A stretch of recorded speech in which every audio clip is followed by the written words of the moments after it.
Uy, kayo. Ano nagalag ka? Ginagawa mo? Ayan. Iiyak po kami at tatapos kami ng ulan. Ay,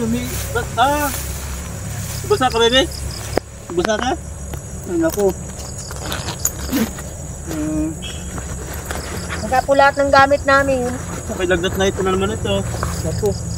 Ay, binasa kayo ng ulan. Po, nagtakbo pa ako sa kalsada. Naliligo po ako, nagtakbo po ako doon. Sinilong ko po yung anak ko. Ah, sinilong mo doon? Po, dala-dala ko. Lusak na, oh. Ano po ba, sambata po sa loob? Oo nga. Sinasok ng tubig. Ibong mo kayo mag-ina dyan, takbo po sa kalsada. Basang-basa. Basa nga po lahat. Sabi yun, pinasok ng tubig. Wala nang makakaupuan. Diyan na lang ang upuan niya, yun ang tuyo. Giyak nga po at basang-basa po ng ulan. Sabihin kanina pag ulan, naglabas ka, nagtatakbo ka dyan, nataranta ka. Hindi po. Dito na nga po kami nabot ng malakas na ulan. Sa loob? Po, basang-basa po kami ng ulan. At yung anak ko nga po, nag-iiyak na nga po at nakamukmuk po dyan sa loob. Nakamukmak. Okay, paano nauwi sa paluan? Bakit mo siya pinalo? Tigas na ng ulo ay.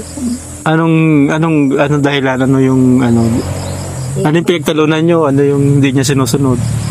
Kakainin. Siya? Pinalo mo siya? Teka na kausap. Bebe, alik nga. Alik ka, dali. Siya, umiiyak nga, oh. Ay nga po, nagkaiba ka po yan ng dugo. Nagtayo ng dugo? Po, ginamot po yan ni Ate Chiri. Dinala ko po yan sa may pukat ko. Bebe, alik ka, dali. Bebe, alik ka, dali. Kagabi po may lagnat. Saan ka tinamaan ng palo ng mama mo?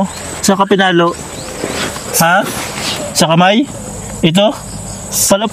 Malakas yata yung palo mo. Ito ba yung sugat? Ito yung tinamaan? Ito? Malakas yata ang palo mo. Buti hindi nabali yung kamay. Magaw. Di ba dito mo rin napalo yung asawa mo sa kamay? Sabi mong napilayan. Ha? Nung pasak ko sa tuhod niya, ano po yan na dali po yan sa supakapon. Ay, ano nga, oh. Pero ito pa yung tama, oh. Ano yung pinalo sa bebe ni mama mo? Ha? Ha? Ano yun? Nakaway po. Nakawayan? Kamay lang po. Kamay. Masakit pa ba yung kamay mo? Ngayon? Masakit? Ang lakas yata ng palo mo. Napalakas naman yata. Ito na muna, hirap pong pakainin. Baka ayaw niya naman kasi ng... Ano bang pagkain ang pinapakain mo? Kung pansit ang halian namin at tinanga po ako nakapagsaing at ang basa nga po ng ulan o at pagkagaong-gatong. Ilang beses ka bang pinalo yung mama mo? Ilan? Tatlo? Dami namang palo. Ang lakas naman ng mga palo mo pati, Pero ganito na lang, baby, siguro sundin mo na lang minsan yung sinasabi mama mo para di ka napaluin, kasi marami kasi problema sa mama mo, nai-stress. Ayan. Sige. At nabasa ka ba kanina nung umulan daw? Nabasa ka din? Ayun. Mahirap yung kalagayan nyo talaga, lusak. Nakatira kayo sa lusakan. At naligo na nga po dito ng ulan. Kaya lang napalo mo pa. Ang dami na ng problema ninyo. Kung makakaalis lang ito, nag-alis na rin ito. Ikaw na lang mag-isa. Gamit namin na ay.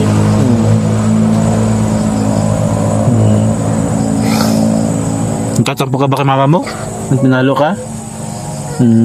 Masakit pa rin ba yung kamay mo? Ang lakas ng palo mo kasi namagao yung kamay niya. Napalakas naman. Sige, ganito na lang. Iinis na po kasi ito sa buhay namin at lagi daw po siya nauulanan. Yun. Naiinis ka na sa buhay mo at lagi ka nababasa. Ayun. Kaya siguro nag-aarte. Nakakainis nga naman yung lagi kang basa. Wala ka na maupuan. Saka wala naman siya masasabing bahay. Di naman talaga yung bahay. Ayun mga kawad, siguro nai-stress sila sa kalagayan nila. Umulan daw kanina ng malakas. Umulan daw kanina ng... Totoo katatapos lang pong umulan. Grabe yung lakas ng ulan kanina. Nabasa sila pareho. Kaya bakbo sila doon. Doon kayo nagsilong sa kabila. Doon po sa may tindahan at tinakbo ko nga po yung mga gamit. Nakisilong kayo. Ayun. Pero nakasilong po kami dyan. Maganda So, mahirap talaga yung kalagayan. Kaya, Nakuha ko nakita ko ng mga nakamotor dyan. kaya ganun siguro pareho silang nai-stress. Nai-stress din yung bata. Nai-stress din siya.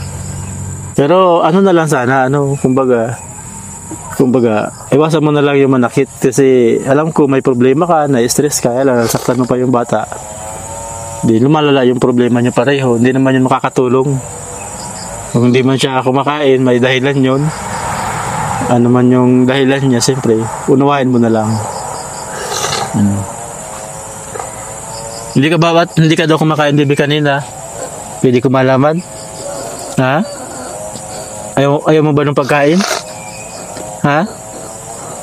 Ayaw mo ng pagkain kanina? Ano bang pagkain kanina na hindi kinain? Pansit? Ayaw mo na ng pansit? Nasawa na sa pansit. Madalas ba pansit ang pagkain mo? Ano bang gusto mong kainin? Ha? Anong gusto mong pagkain sana?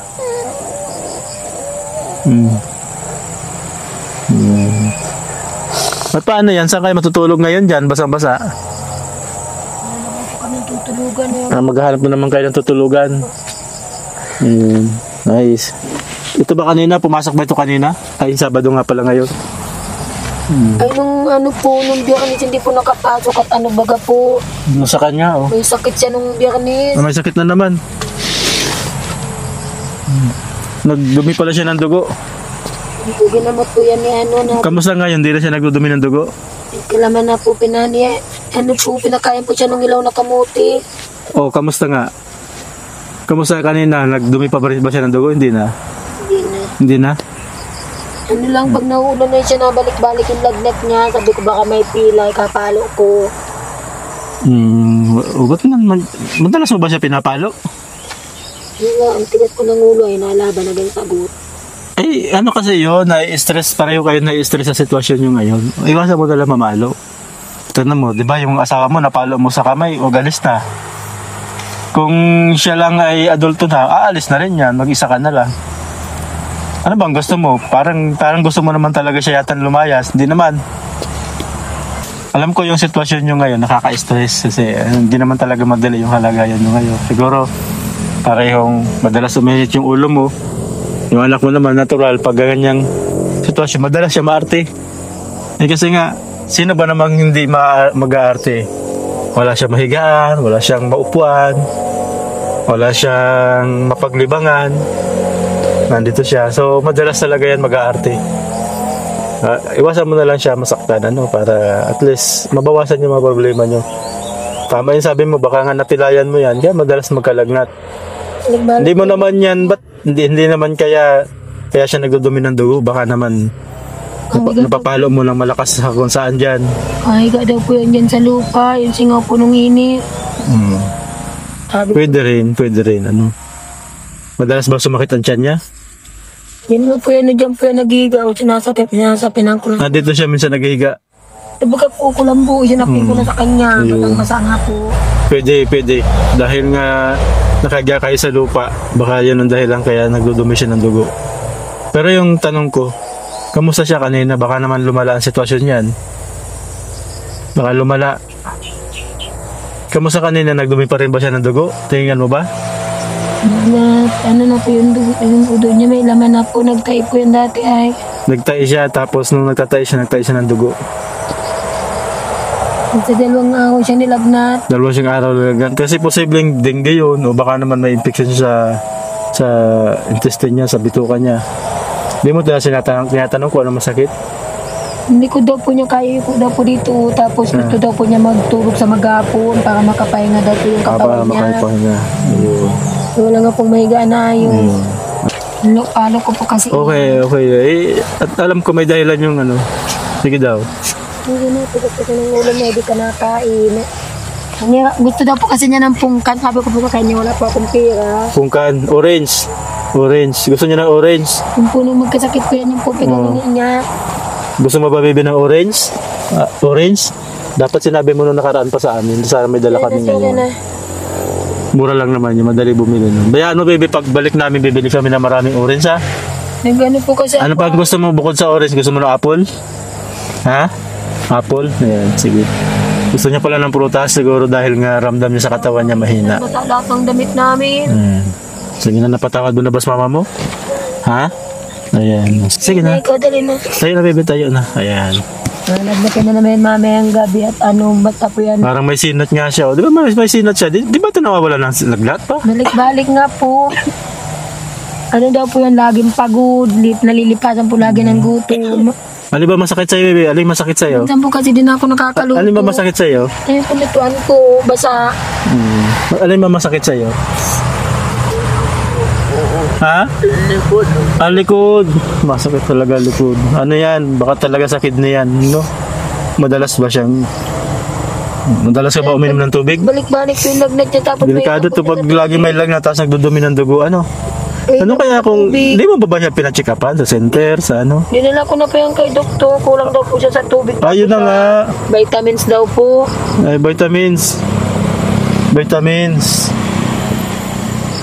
Oo, vitamins saka tubig. Sige. Ganto na lang. Ganto. Okay ba na paresetahan mo siya ng gamot sa sa doktor? Paresetahan mo siya ng gamot, vitamins, at bibilihin natin. Okay ba 'yon? May bayad po ang check-up din sa primary. Sa 200. O sige, bibigyan ka namin ng pampareseta. Tapos bilihan mo siya ng vitamins, ha? Okay ba 'yon? Ayun. Tapos ganito. Totoo ba na may nakita kayong lote na pwedeng gawa ng bahay? Payag na daw po yung kapatid ko dun lang daw po sa kabila para makaiwas daw po sa away. O, siya na rin yun yung kapatid mo. O, sige. Po yung anak ko pong panganin Siya nakipag-usap. Ayun. baga po tawagan po kayo kaninang maga mga bandang alas. May pinuntahan kami. Hindi kami agad-agad nakakasagot. Pero nagsabi nga siya na mayroon na nga. So, okay na doon sa kapatid mo? Doon kayo gagawa ng bahay? Payag na daw po yung kapatid kong binata, si Alex. Ayun. Kahit naman Sige. po kasi iyon ang... Oh, sige. Ayun. Para hindi ka na lagi mabasa. Para makatulog ka na maayos, gagawa tayo ng bahay mo, ha? Masaya ka ba pag gagawa tayo ng bahay mo? Ayun. Anong kulay ng bahay ang gusto mo? Anong kulay? Nahihirapan ka na ba dito? Sa bahay na to? Anong pakiramdam mo ba sa bahay na to? Ha? Anong nararamdaman mo pag dito ka umuwi? Nalulungkot ka? Ayun, bagay. Napakahirap sa isang kabataan na yan, pag uuwi siya, ganyan yung bahay. Pag umulan, basa. Siguro yun yung nararamdaman nito. Tapos na nakakalungkot pa, may sakit siya. Mapacheck up mo sana siya. Baka lumala yung niya, kidney. Hindi po kasi po yung niresita sa akin na gamot po. Nandyan? Akin daw. Nandyan pala yung reseta. Nung lagnatin po siya 2 gabi pa. Paracetamol to, malamang. Paracetamol, sa laglat ng to, hindi ito gamot sa kidney. Paracetamol. Hinahati lang to, hindi niya pa kaya ang isa nito. Hangina po kasi niyan sa tubig, yung isang baso. Baga po ganyang kalit, di po niya naubos. Kaya lagi po pinapalo at Oo. tigas po kasi ng ulo. Paracetamol to. Sa lagnat lang to, mayroon pa bang ibang reseta? Nabasa na yung resita. Basa? Ano ba yung plastic na yan? Yung papel na yan? Ano yan? Ano po ito, Paracetamol din. bibigyan niyo po ako ng 3,000 nito. Nagbili po ako mga damit namin. Ayun. Sige. Baga po ito sa Ayan yung bill. Tapos, ate, alamin namin kung saan yung sinasabi mong lote na pagtatayuan. Kasi gagawa tayo ng bahay nyo, Simpleng bahay lang, ha? Wala kaming panggawa ng magandang bahay, ha? Simpleng bahay lang na hindi kayo nauulanan, na hindi kayo sumusuot. Pinanga po sa amin kahit pawid lang po may Hindi pawid, maganda naman sa pawid. gamit ko. Hindi nga lang malaking bahay. Pero at least magandang bahay, ha? Pero simple pero maganda, ha? Ayun. Ako po sana magkaroon ng kwarto. Kwarto, gagawa ka namin ng kwarto. O, sige. Gagawa ka namin. Ikaw ang may kwarto, sumama mo sa labas. Okay ba yon? Tulog lang po ako sa kung saan-saan. Okay ba yun sa'yo? Wala pa po ako Ayaw mo ba siyang kasama sa kwarto? Siya? Ayun. Sige, basta gagawa tayo ng bahay mo, ha? Ayun. So ngayon, ganito ang gagawin natin. Ituro mo sa amin kung saan yun. Kasi gagawa kami ng bahay doon. Tapos, bukas, anong araw ay linggo? Lunes, paalam mo sa amin yung kalagayan niya kasi papacheck up siya pagka talaga may sakit pa siya, no? May pagkain ba kayo ngayong gabi? Mayroon pa ba bang natira yung perang binigay namin sa'yo? Na ito po, bigas po ang laman nito yung galing Bigas. pa po sa inyo. Ayan, may bigas Hindi ka na po pa ako dyan. makapagsaing kahit Ayun. nakapasa nga po. Ayun. Pabalik kami, baby, dala ka namin ng prutas, tapos gagawa kami ng bahay niyo, Sa ngayon, huwag ka munang mag-ano ka mama mo. Kumbaga, pag may sinasabi siya, gawin mo muna, ha? Para di ka napaluin, Nasakit pa ba yung palo sa'yo? Hindi na, ayan. Huwag mo na rin siyang paluin, Kasi kung magalit ka na lang. Huwag mo na siyang paluin. Kasi kung ako naman, ang liit ng katawan, may sakit na, napapalo mo pa. Nai-stress kasi kayo pareho, siya rin naman nai-stress. Ayan, naiintindihan natin yun. Kontrolin nyo na lang muna yung nararamdaman nyo para hindi naman rin magtatagal, magkakaroon na kayo maayos na bahay, Ayan, para matapos na rin yung kalbaryo nyo rito sa bahay na to. Maraming salamat po na mabigyan po kami ng mais na uuwian. Nalulungkot na po kasi kami lagi dito. Lagi na lang po kami nag-iiyak at Lagi ito kaya. nga po na magkaroon ng mais na inuuwian. Lagi na lang kayo umiiyak. Ganon din si Bebe, umiiyak din siya. So, Umawi po kami dito. kanina pala pag umulan, nataranta ka kanina. Tumakbo ka na lang umiiyak. Po, dami nga po mga nakamoto dyan no, nakatingin Buti sa hindi kayo amin. nasagasaan. Akala ko ano nangyari sa inyo. Nagtatakbo po ako at nga po, lamig na po ito kanina. Siya? Nilalamig ka ba kanina? Nabasa ka ba kanina? Kaya ka tumakbo ka ganon? Po, tinakbo ko nga po at baka po kasi lagnatin na Lagnatinan naman. gabi. Ayun, bagay, pwede ka talaga mataranta doon. Naintindihan ko yun. Kamukmuk ko doon ay sige ang iyak. Sige, iyak. Nakasilong po, natutuluan man po yung ulo. Basta baga po yung Kanina habang umuulan, umiiyak siya. Opo, at sige po, ang patak ng ulo sa ulo niya. Ayun, kaya tumakbo ka doon. Po, nagtakbo po Tumakbo kami. kayo, pareho kayo umiiyak. Nagtakbo po kami doon. Basa na po kami ng ulan at lumakas na nga pong maigi yung ulan.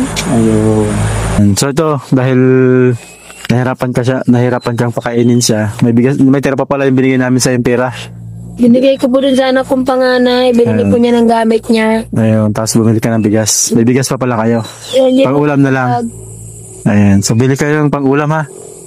Bili ka ng pang-ulam kasi ayaw niya yata kung ano-ano yung bilang mo siya ng gusto niyang pang-ulam para kumain siya. Bigyan niyo ako, ang hiningi niya sa akin na yung yung basti ko, ibaga yung malaki yun ang pagkakain niya. Kaya siya nanilag na tagtay. Ayun, so wag mo na siya bibili nun, ha. Gutom na Yung ulam lang na gusto niya. Ayan, sige. Diyan mo na yan. At makabili ka ng pagkain nyo. Hintay lang kayo ng mga 1 linggo mahigit magkakaroon na kayo ng bahay. Ayan. Salamat po sa aming mga sponsor at mga viewers. Ang buhay sa mundo parang alon sa dagat, puno ng hamon, parang bangkang lumalagad. Ngunit sa bawat bagsak may aral na dala, tibay ng loob ang sandata sa dusa. Sa ilalim ng ulap na madilim at malamlam,